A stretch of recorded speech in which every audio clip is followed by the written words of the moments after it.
কোথায় যাস? আমার নাম অ্যাডাম, আমাকে এই বার্থডে পার্টিতে ইনভাইট করা হয়েছে। বন্ধুরা শুনছো, এই গরিব ভিখারির বাচ্চাকে নাকি এই বার্থডে পার্টিতে ইনভাইট করা হয়েছে। ও বলছে ওকে নাকি রিফাত চৌধুরী তার বার্থডে পার্টিতে ইনভাইট করেছে। হা হা হা। তারপর তারা ধাক্কা দিয়ে ফেলে দেয়। তিশা বেবি চলো বাড়ি যাই। তিশা, তুমি এই ভিখারির বাচ্চাকে চিনো?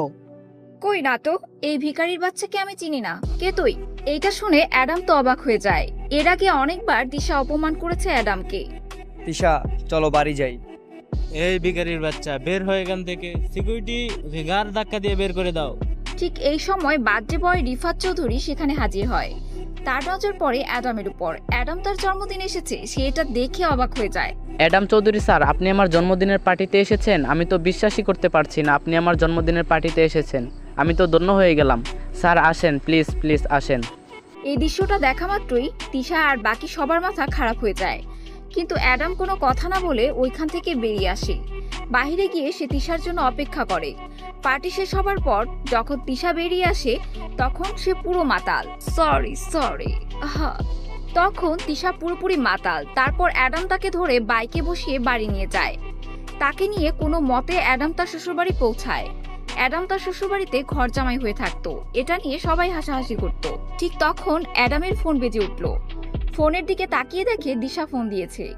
দিশার নাম্বারটা দেখার পর অ্যাডামের মনটা খারাপ হয়ে গেল।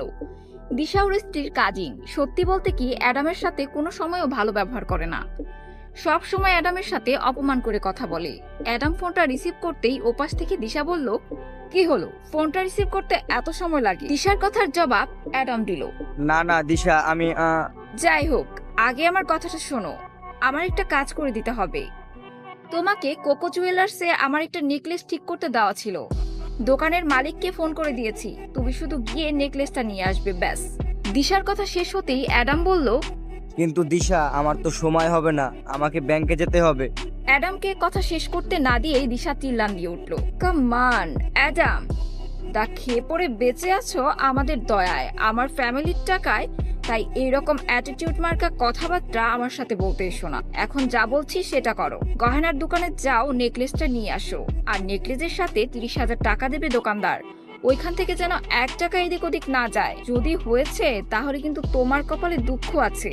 দিশার কথায় ভীষণ অপমান হয়েছে, মন খারাপ করে বলে উঠল, তুমি এইভাবে বলছো দিশা, কেউ কি বলতে পারবে যে আমি আজ পর্যন্ত কারো 1 টাকা নিয়েছি? তোমার কাছে যদি এতই সন্দেহ হয় তাহলে কাজটা কোনো চাকর দিয়ে করিয়ে নাও।